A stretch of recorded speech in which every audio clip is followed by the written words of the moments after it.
जागते रहो। किसी ने पूछा कि कौन कौन से ग्रंथ पढ़ें जिससे हम बुद्धत्व को उपलब्ध हो पाए, इनलाइटेड हो पाए। कुछ भी पढ़ो, हजारों ग्रंथ पढ़ो, हजारों ग्रंथ मिलकर भी एक बुद्ध को नहीं बना पाओगे। और एक अकेला बुद्ध लाखों को बुद्धत्व के मार्ग पर चलाने को अग्रसर कर देगा। ग्रंथों से बुद्धत्व का कोई लेना देना नहीं है, शास्त्रों से धर्मों का कोई लेना देना नहीं है। जो केवल पुस्तकों के धर्मों की बातें करते हैं ना, उन्हें बुद्धत्व नहीं समझ आ सकता। उन्होंने धर्म का स्वाद ही नहीं चखा। वो ठीक उसी प्रकार है जैसे एक व्यक्ति, या मान लो एक गधा जिस पे हम बोझा लादते हैं, वो अपनी पीठ पर चीनी की बोरी तो लादे, लेकिन उसने चीनी को कभी चखा नहीं है। तो क्या वो गधा उस चीनी की मिठास को कभी समझ पाएगा? उसे तो केवल बोझा लादने से मतलब है। उसी प्रकार जिन लोगों को धर्म शास्त्र रटे हुए हैं, जिन्हें धर्म के शास्त्रों से मतलब है, उन्हें धर्म शास्त्र तो रटे हुए हैं, लेकिन उस धर्म की मिठास को वो कभी नहीं जान पाएंगे। उस मिठास को जानने के लिए चीनी की बोरी को पीठ पर लादने की कोई आवश्यकता नहीं है, केवल चुटकी भर चीनी खाने की आवश्यकता है। बिल्कुल उसी प्रकार तुम गीता रटो, कुरान रटो, बाइबल रटो, धम्मपद रटो, ग्रंथ रटो, कोई भी आवश्यकता नहीं है। सारा का सारा तो श्रम है। और इससे एक उलझन और बढ़ जाती है तुम्हारे ही भीतर कि उस लाद लाद के जब वो व्यक्ति, लादा हुआ व्यक्ति जिस पे ये शास्त्र लदे हुए हैं, वो थक जाता है, तो थका मारा व्यक्ति ऐसे बेहोशी में आराम करता है, सोता है, लेटता है कि उसे होश ही नहीं रहता कि इससे मैंने इस चीनी की बोरी से एक चुटकी चीनी खाकर तो देख लूं, इन धर्म शास्त्रों से जो मुझे पढ़ा उसमें से एक चुटकी चक्कर तो देख लूं। तुम्हारा एक श्लोक है हिंदू धर्म में कि ब्रह्म को चखा नहीं जा सकता, ब्रह्म को सूंघा नहीं जा सकता। गलत है। ब्रह्म को चखा जा सकता है, उसे खाओ, उस परमात्मा को खा जाओ, डकार जाओ, तब तुम्हें पता चलेगा परमात्मा क्या है। परमात्मा चखा जा सकता है, परमात्मा सूंघा जा सकता है, परमात्मा जिया जा सकता है। धर्म कोई इतना विस्तृत नहीं है कि उसके लिए 5-10 वर्ष पढ़ना पड़ेगा।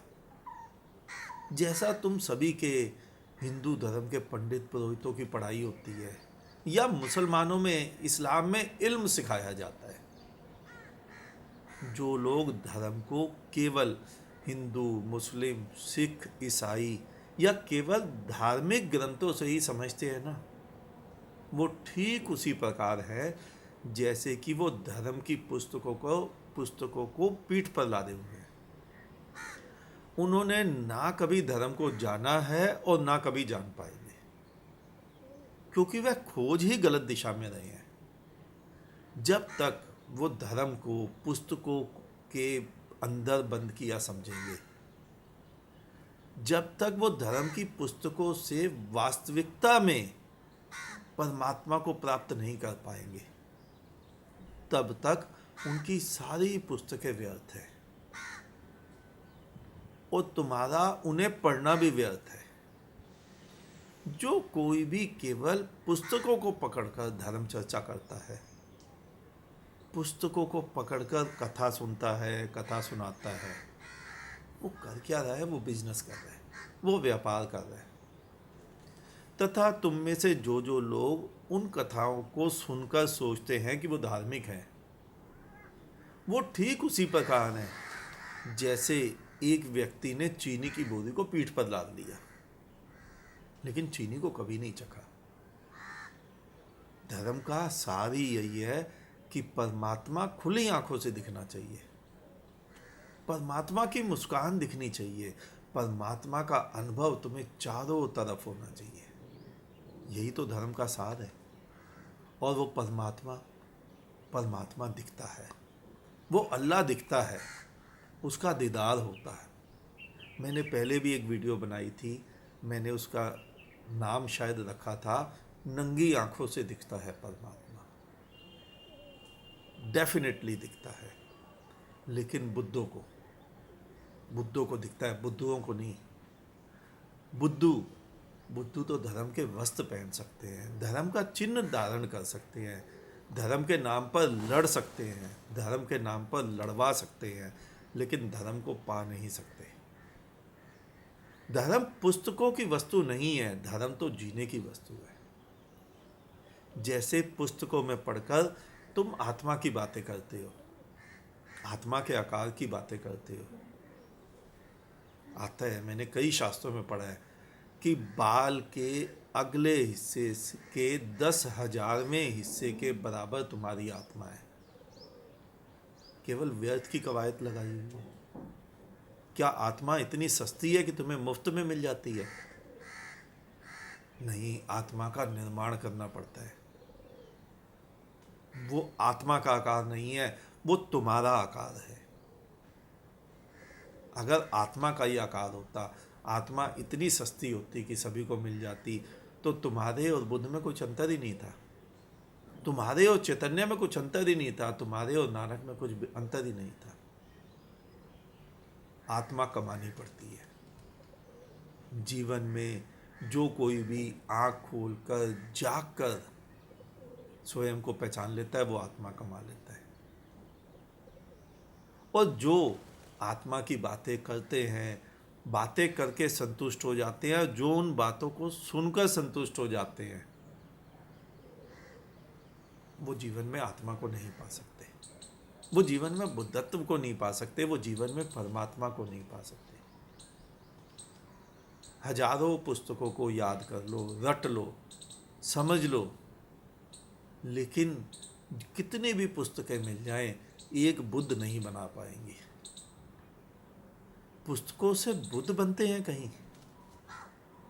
और एक बुद्ध, अकेला बुद्ध इतनी क्षमता रखता है कि अपने सामने हजारों बुद्धों का निर्माण कर ले, हजारों बुद्धों को बुद्धत्व के पथ पर ले जाए।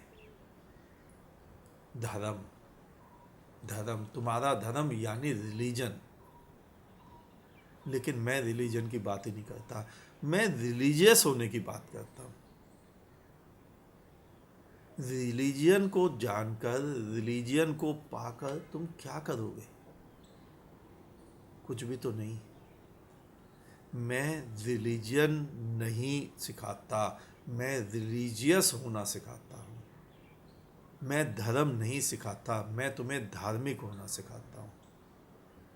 मैं तुम्हें किताबी ज्ञान नहीं सिखाता, मैं तुम्हारे बुद्धत्व की बात करता हूँ। मैं तुम्हें तुम होना नहीं सिखाता, मैं तुम्हें परमात्मा होना सिखाता हूँ। हजारों शास्त्र मिलकर भी एक बुद्ध नहीं बना सकते, और एक बुद्ध लाखों करोड़ों को बुद्धत्व के मार्ग पर चलाने की ओर अग्रसर कर सकता है। तुम्हें बुद्धत्व को पाना है, तुम्हें एनलाइटेंड होना है, तुम्हें तर्कशास्त्री नहीं बनना, तुम्हें वेदांती नहीं बनना, तुम्हें कथावाचक नहीं बनना, तुम्हें शास्त्रों को रट्टा नहीं लगाना। वो किसी के भी शास्त्र हो, हिंदू, मुस्लिम, सिख, ईसाई, एक ही तो बराबर है, तुम्हारा रट्टा लगाते हो। तुम पीठ पे चीनी की बोरी ला दो, गुड़ की बोरी ला दो, बूरे की बोरी ला दो, शक्कर की बोरी ला दो, तुमने मिठास तो चखी नहीं ना। बोरी भिन्न भिन्न ला दी गई, हिंदू ने अलग बोरी ला दी है, मुस्लिम ने अलग, सिख ने अलग, ईसाई ने अलग, लेकिन जो मिठास नानक ने चखी, जो मिठास महावीर ने चखी, जो मिठास बुद्ध ने चखी, वो चखी तुमने। जो मिठास मोहम्मद ने चखी, वो चखी तुमने नहीं। बुद्धत्व का मार्ग भिन्न है। आज इतना ही, शेष किसी और दिन। अंत में तुम्हारे भीतर बैठे परमात्मा को मेरा नमन। तुम सभी जागो, जागते रहो।